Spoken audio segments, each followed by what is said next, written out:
Assalamualaikum warahmatullahi wabarakatuh. Ya Rabbi bil Mustafa balligh maqasidana waghfir lana ma mada ya wasi'al karami. Ya Rabbi bil Mustafa balligh maqasidana waghfir lana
dan dilanjutkan kita untuk mengikuti ta'lim yang insyaallah semua ini menjadi amalan saleh kita, dan insyaallah amalan saleh ini diterima oleh Allah Subhanahu wa taala sehingga kita semua mendapatkan ganjaran pahalanya. Insyaallah dengan amal ibadah kita akan mendapatkan rahmat dan ridhonya. Amin ya rabbal alamin. Salawat dan salam senantiasa kita sambungkan atas junjungan kita Nabi Muhammad sallallahu alaihi wasallam, kepada segala keluarga dan para sahabatnya, dan kita sebagai umatnya terus menerus diberi kepada istiqomah untuk senantiasa melaksanakan berbagai perintah Allah dan sunnah Rasul sallallahu alaihi wasallam sampai Rasulullah sallallahu alaihi wasallam. Para jemaah sekalian, pada kesempatan pengajian malam siang ini, pada malam siang ini, kita akan membicarakan tentang sebab-sebab bolehnya atau disunahkannya kita melakukan sujud sahwi, atau hal-hal yang tertinggal di dalam sholat, kemudian kita melaksanakan sujud sahwi. Ini berkaitan dengan kejadian yang dialami kita untuk menambah kemantapan kita di dalam pelaksanaan sholat berjamaah, baik sebagai imam maupun sebagai makmum. Karena dalam perkara ibadah ini dua-duanya harus punya ilmu, harus mengetahui hukum, syarat dan hukum, wajib dan sunnah di dalam pelaksanaan sholat berjamaah.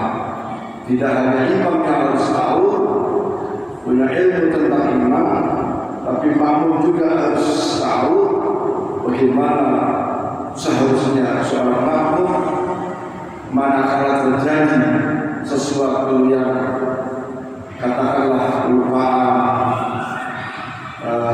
kelupaan atau kekurangan bagi imam.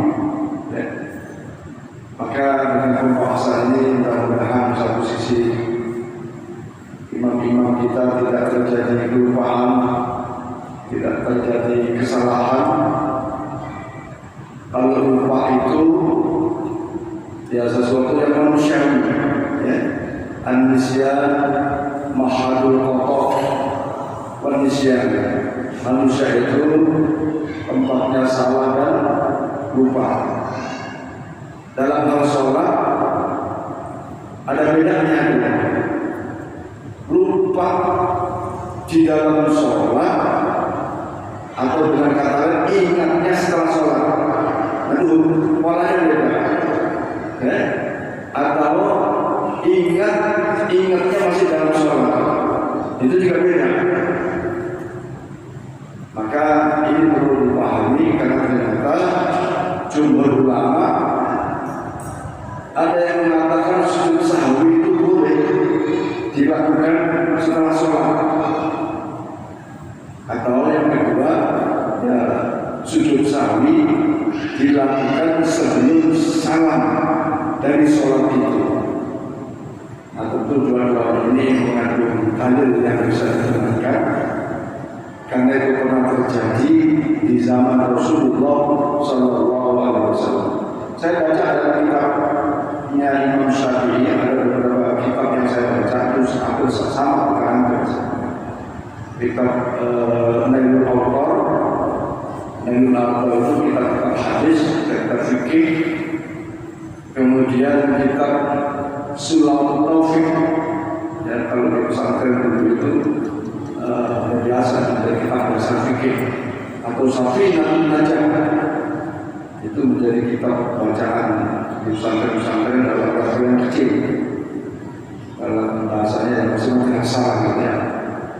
Kemudian kitab agung, kitab umum, kitab yang sangat luas penjelasannya yang dikarang oleh Imam Syafi'i. Di sini disebutkan wal maqruka minas sholati thalathatu asya. Hal-hal yang tertinggal di dalam sholat itu ada 3 perkara. Yang pertama fardu, yang bersifat fardu atau yang terhukumi wajib, wasunnatu dan dihukumi sunnah, kemudian wal hayatu dihukumi dengan sunnah hayat. Ya, di dalam kitab Nailul Awtar disebutkan sunnah ab'ad. Ya. Kemudian mana-mana yang fardu, ya, la yamudu an sujud syahwi, ya, yang termasuk perkara wajib untuk melakukan sujud sahwi, maksudnya sujud sahwi itu sesudah hukumnya sunnah, ya. Atau jika perkara yang tinggal dalam satu tidak bisa digantikan sujud sahwi. Ada persoalan wajib kemudian terlupakan dalam sholat, tidak bisa hanya diganti dengan sujud sahwi. Contoh, langsung saja kepada teman-teman. Sholat zuhur 4 rakaat. Begitu 2 rakaat, sang imam langsung tasawuf akhir, tahiyat akhir. Sang makmum tidak mengingatkan atau mengingatkan, tapi imamnya tak dengar, tak bertanggung. Sisi lain sang imam merasa sudah cukup 4 rakaat. Begitu langsung 2 rakaat tahiyat akhir salam. Nah, setelah salam baru di antara makmum itu menegur, imam baru 2 rakaat, kenapa langsung salam? Nah, seperti kejadian di dalam sholatnya Rasulullah SAW, ya. Ini kelupaan Rasulullah itu sesungguhnya karena hikmah hukum, ya. Bukan kelupaan dalam arti kayak kita gitu kan, mikirin yang lain, sholat lupa jumlah rakaat kayak itu kan. Tapi ini bermakna untuk kebutuhan hukum. Jadi suatu ketika Rasulullah sholat zuhur dan asar, Rasulullah baru 2 rakaat, kemudian tahiyat akhir. Kemudian sama sahabat yang namanya Dzul Yadain ini orang yang tangannya panjang. Ya Rasulullah, apakah sholat zuhur ada pengurangan dari 4 menjadi 2? Atau Rasulullah lupa? Gitu, ya. Akhirnya Rasulullah bertanya, bagi para sahabat yang lain, apa benar yang dibilang oleh Dzul Yadain itu? Sholatnya benar. Sahabat yang lain, sahabat Sayyidina Abu Bakar, Sayyidina Umar dan yang lainnya mengatakan setelah Rasulullah betul, sholatnya baru 2 rakaat, sholat zuhurnya baru 2 rakaat. Maka apa yang dilakukan? Rasulullah langsung menambahkan sholat zuhurnya 2 rakaat. Ya, sudah ada dialog, waktu masih ada, waktu masih tercukupi. Kemudian Rasulullah berdiri 2 rakaat. Nah, setelah diikuti oleh jamaah yang lain, kemudian sebelum salam pada tambahan 2 rakaat itu Rasulullah melakukan sujud sahwi. Ya, sujud sahwi dilakukan dengan 2 sujud. Kalau bahasa di sini itu adalah takbiratain, 2 kali takbir. Ya, Allahu Akbar, sujud, terus Allahu Akbar, terus sujud lagi. Doanya sujud sahwi itu Subhana man la yanamu wa la yasjud. Subhana, maha suci Allah, la yanamu, yang tidak pernah tidur, wa la yasjud, dan tidak pernah lupa. Allah maha suci dari kealpaan dan dari tidur. Maka itu nyata. Hadis itu diriwayatkan oleh Imam Bukhari bahwa ternyata sujud sahwinya dilakukan di luar hadis setelah selesai sholat. Setelah sholat yang pertama itu kan sholat yang lupa tadi. Dan itu dengan catatan menurut Ibnu Taimiyah kalau waktunya ada. Waktu zuhurnya itu kalau zuhur tadi masih ada. Maka mungkin bukan. Mudah-mudahan kita terjadi seperti ini. Walaupun kalau terjadi ya sang makmum mengerti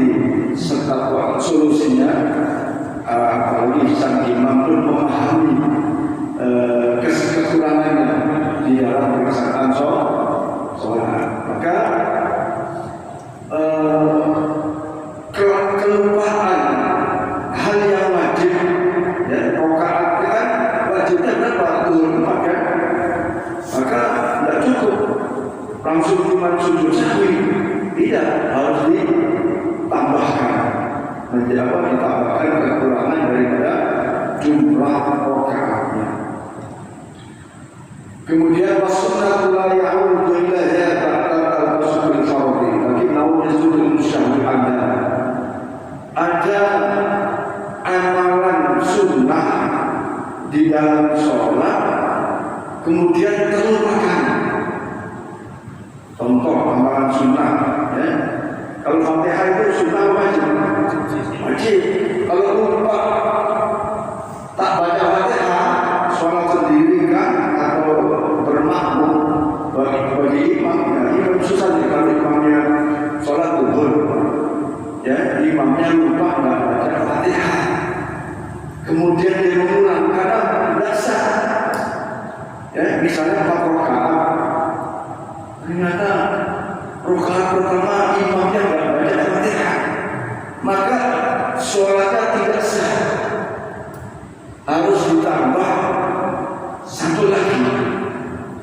Nah, cuman kalau imam model begini, karena suaranya pun tidak diketahui oleh makmum, ya bisa jadi makmumnya bingung, hitungannya sudah cukup 4, tapi karena lupa Fatihah nggak bisa diganti dengan sujud sahwi, harus diulang 1 rakaatnya itu baru sujud sahwi.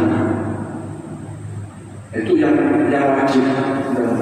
Jadi kalau kita sholat sendiri, baik sholat wajib maupun sholat sunnah, lupa Fatihah, misalnya sholat 2 rakaat, begitu salam kok tadi kan tidak baca Fatihah, langsung surat, maka itu harus ditambah, baca sholatnya.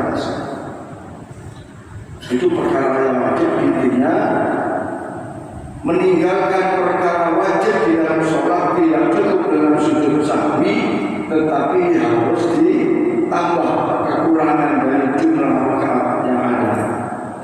Atau kalau lupa baca Fatihah, maka tidak cukup dengan sujud sahwi, rakaat yang ketinggalan yang lupa Fatihahnya harus diganti, harus diulang rakaat yang tidak baca suratul Fatihah. Kemudian ada perkara sunnah, ada kelupaan di dalam perkara sunnah di dalam sholat. Apa sunnah di dalam sholat? Ragu, ya, tidak melakukan tasyahud awal, ya, begitu 2 rakaat langsung berdiri rakaat ketiga sampai ke-4. Ingat-ingat baru mau salam, akhir-akhir mau salam. Maka yang perkara sunnah di dalam sholat seperti itu boleh cukup dilakukan sujud syahwi. Kenapa? Karena tahiyat awal itu hukumnya sunnah, ya tentu saja walaupun sunnah kita tidak meremehkan, tetap harus berupaya. Kalau sholat yang 4 rakaat ya 2 rakaat tahiyat awal atau tasyahud awal. Kemudian yang sunnah pada saat misalnya sholat zuhur 4 rakaat, dia melakukan tahiyat awal. Di dalam tahiyat awal itu lupa baca salam. Asyhadu an la ilaha illallah wa asyhadu anna Muhammadar Rasulullah. Allahumma shalli ala sayyidina Muhammad wa ala ali sayyidina. Lupa. Ingat-ingat mau salam. Bagaimana? Yaitu cukup dengan sujud sahwi. Sholatnya tetap sah. Langkahnya adalah melakukan sujud sahwi. Ini juga berdasarkan dari hadis Imam Bukhari dan Imam Muslim bahwa suatu ketika terjadi seperti itu dan solusinya yang seperti ini, maka tidak perlu mengulang yang tertinggal di dalam perkara sunnah, maka cukup dengan sujud syahwi.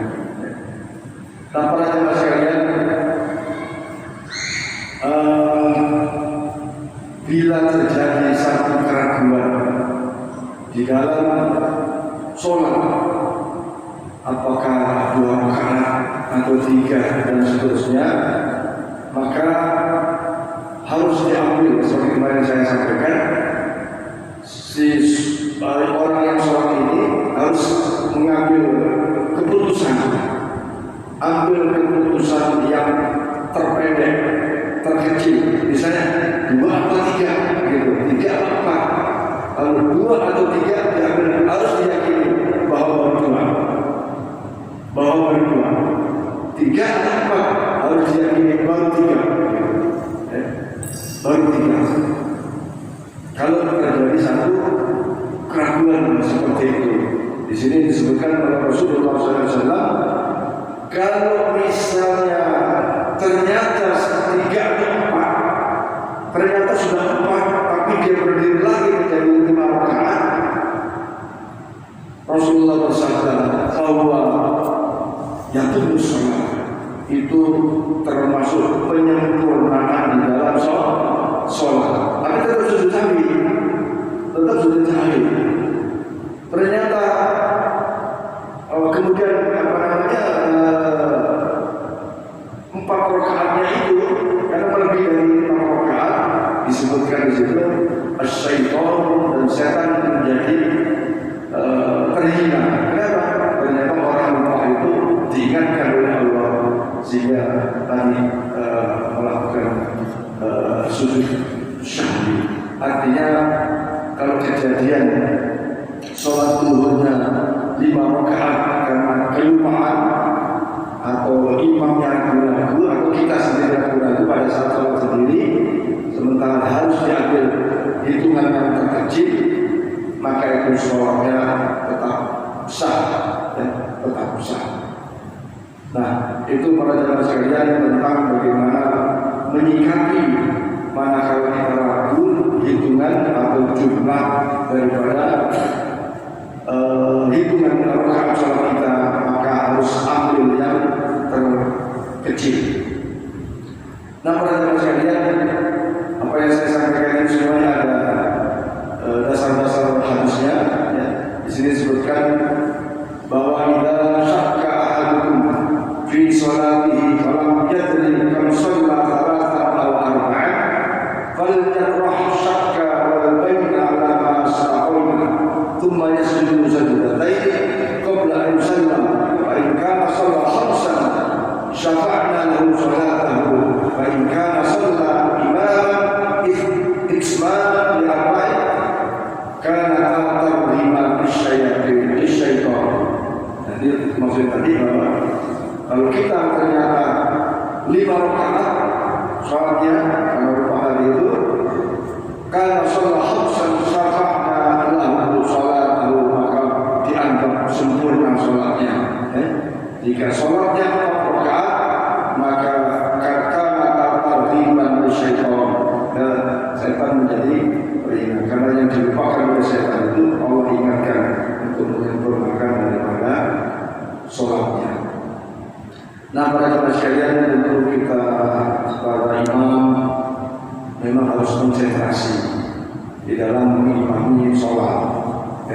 Sungguh pendidikan karena manusia ini tempatnya salah dan lupa, maka kalau terjadi kealpaan di dalamnya, ya bisa dimaklumi. Kemudian tata caranya harus tahu bagaimana menghadapi keadaan yang salah itu, dan sehingga selalu ada solusi di dalam kita menghadapi kealpaan atau kesalahan daripada imam itu sendiri. Sisi lain, kenapa di belakang imam ini sangat dianjurkan orang-orang yang bisa memahami keadaan. Kalau imamnya batalkah atau imamnya ada kesalahankah, sehingga yang di belakang imam ini bertindak untuk menggantikan imam pada saat imamnya terjadi kealpaan, kelupaan atau bahkan terjadi kesalahan. Maka ini di dalam fikih disebutkan, dan ini kitab Safihatul Najah sama di dalam mengambil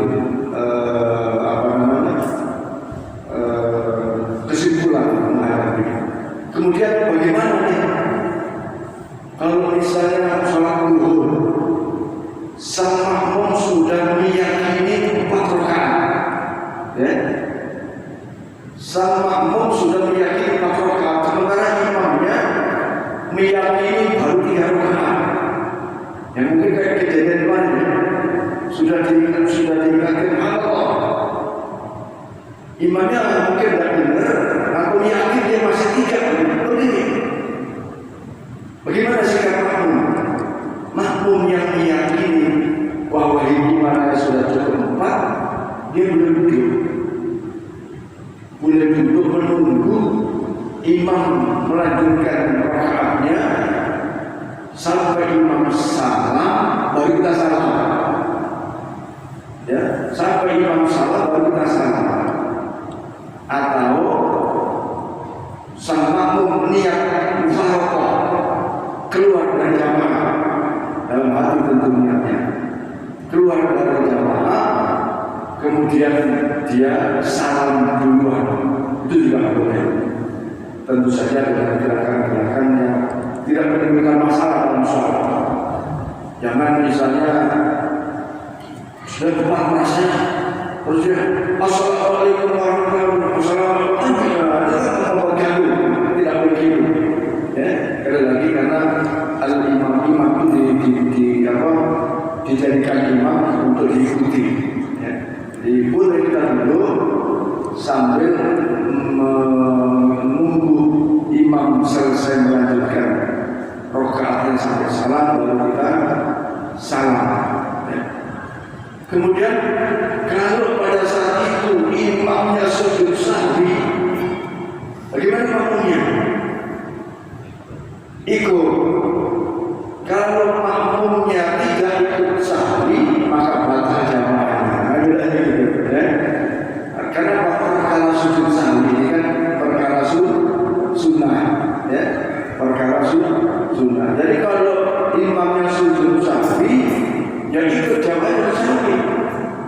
Terlepas daripada tadi kejadian imamnya sudah merasa bertiga sehingga dia berdiri, kemudian makmumnya sudah merasa betul hitungannya 4 rakaat tapi dia duduk.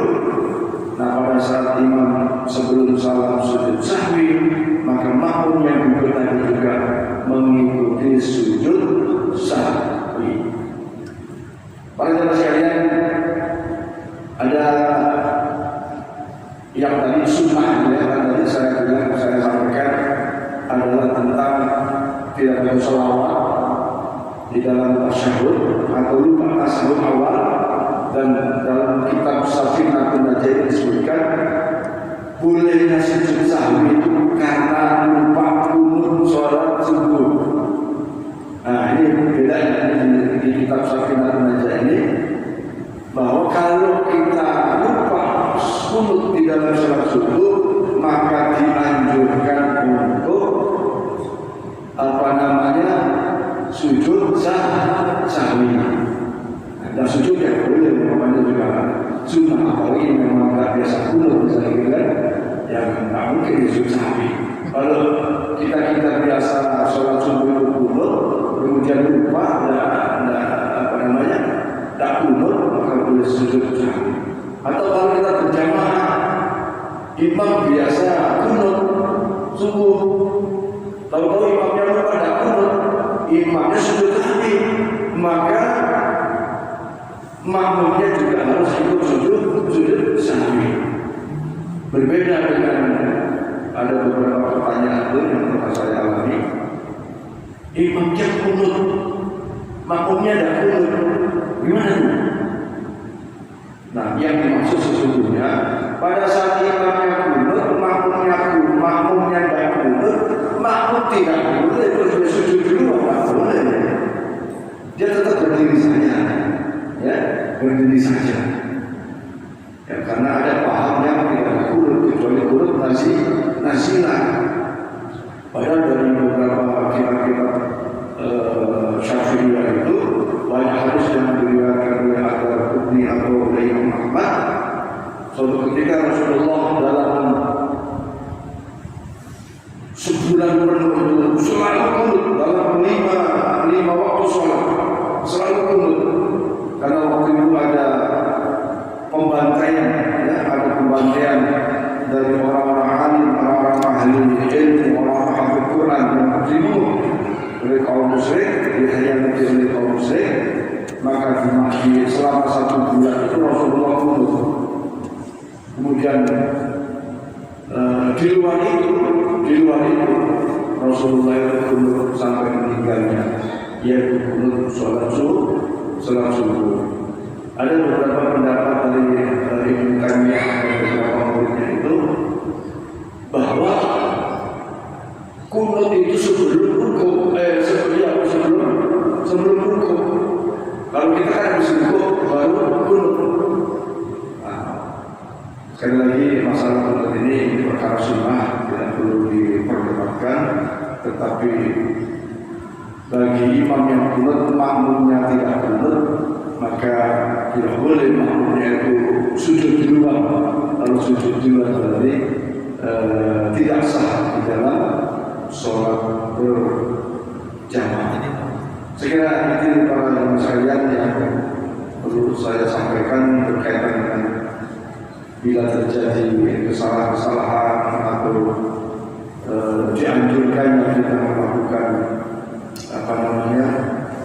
sujud sahwi, maka ada yang wajib atau perkara yang wajib dalam sholat itu tidak cukup dengan sujud sahwi, tapi harus diulang, harus ditambah rakaatnya.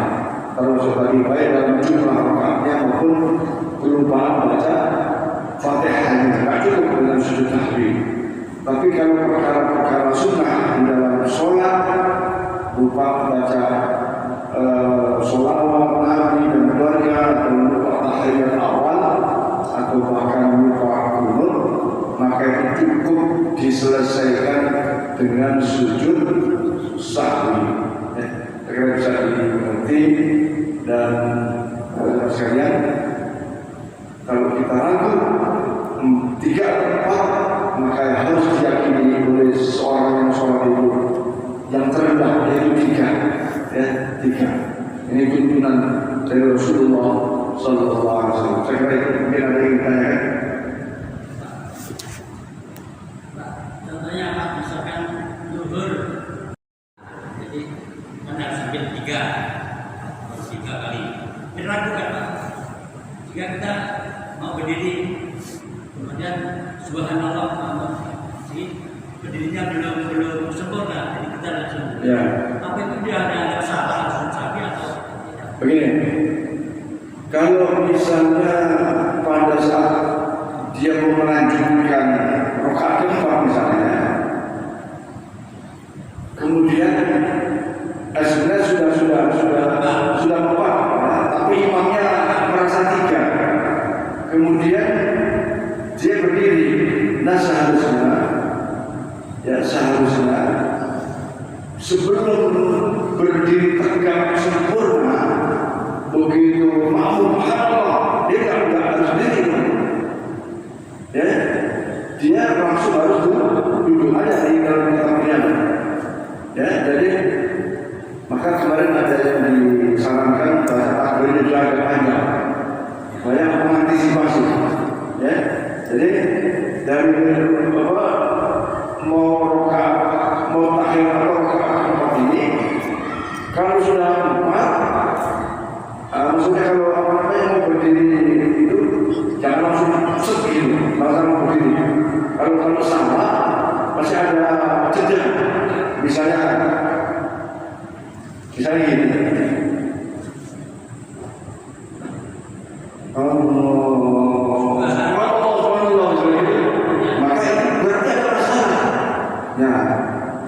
Masih ada masalah, bagaimana sikapnya? Ya udah, duduk. Ada kemungkinan makmumnya yang benar. Itu hanya sudah cukup 4. Tapi kalau sudah tegaknya, subhanallah, imam harus keputusan tetap melanjutkan rakaat ini atau misalnya Fatihah dan seterusnya. Karena apa? Karena sudah berdiri tegak. Sudah tegak dulu lagi ya, itu malah membatalkan rukun sholatnya. Ya, maka tadi ada salah tadi dan tidak tepat berdiri. Rasanya itu ada yang diingatkan, baru langsung kita mengikuti kebutuhan atau ingat apa namanya kuranglah yang disampaikan oleh Bapak. Ya? Sujud sawi kan? Ya, bisa sujud sawi. Ya.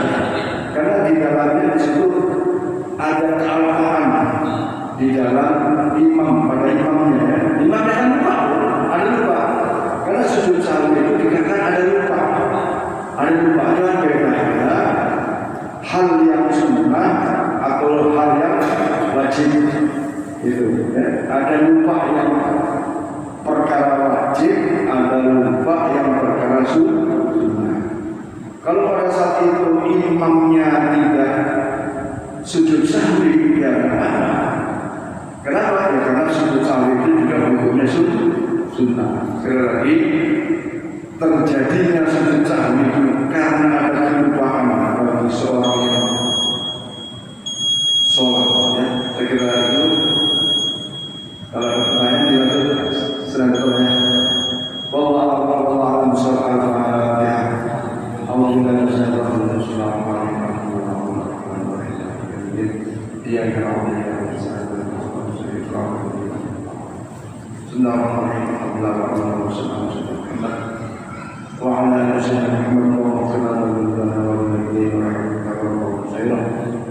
Allahumma la ilaha illa anta subhanaka wa